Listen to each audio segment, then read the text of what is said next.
Hi, this is Thomas with Cozy Grammar, speaking to you from my cozy writing yurt. We've had some snowy and cold days, so it's particularly delightful to sit here warm and cozy beside the fire. We're in the middle of our Ask Cozy Grammar session. This is our monthly live Q&A session for our students, but we also record the answers that we have in this session so we can share them through our YouTube channel and through our other social media channels.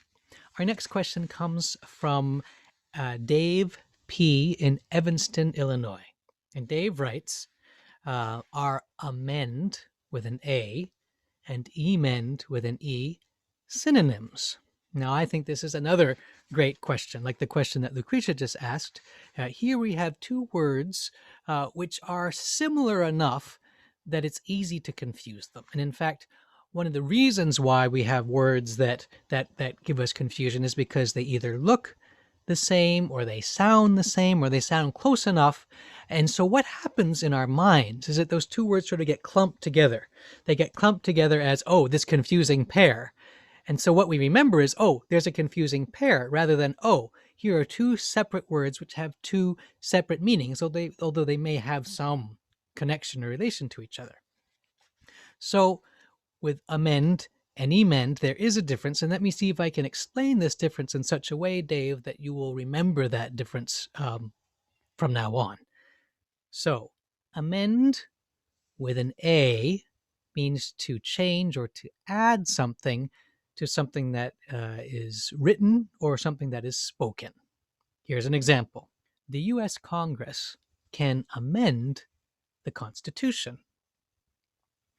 Here we're using amend with an A because we are adding to. So the U.S. Congress can add to. I mean, there's a whole, of course, legal procedure involved, but it's possible to add something to the Constitution, which in effect changes something about the Constitution. Now, these additions are called amendments, and that's another way to remember the word amend, is if you can think of, the different amendments that there are to the Constitution. You can think, oh yeah, amend with an A, amendment with an A. These are all ways of adding something to a written document or to something that's spoken. Now, by contrast, emend with an E means to remove one or more mistakes from something that's been written. For example, here's just an example of using the word amend in a sentence. The novelist amended her novel to remove a misspelling. The novelist amended her novel to remove a misspelling. So we've taken out a mistake in the manuscript of a novel. And now notice that such corrections are called emendations, not amendments, but emendations. So we actually get to explore four words here: amend, amendment, both with an A at the beginning, and emend with an E, and emendation with an E. And now notice, just as with amend with an A, we're talking about adding something also with the letter A, amend and add. With emend, as in the sense of correcting an error, we have the word emend and the word error. And both of these words begin with the letter E. And this is one of the ways that I often recommend for students to create little connections in their minds, in their memories, so that seemingly difficult or confusing topics actually become much easier to remember. And the reason for this, there's an actual reason for this, which is that our minds tend to remember connections between things and images.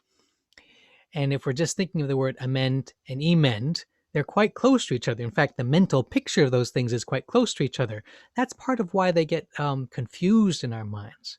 However, if we make a connection between the first letter of each of those words and some important concept, amend and A, emend and E for error, amend and A for add, then we've created a different kind of mental map. We've given ourselves a more complete view of the territory of language, if you will.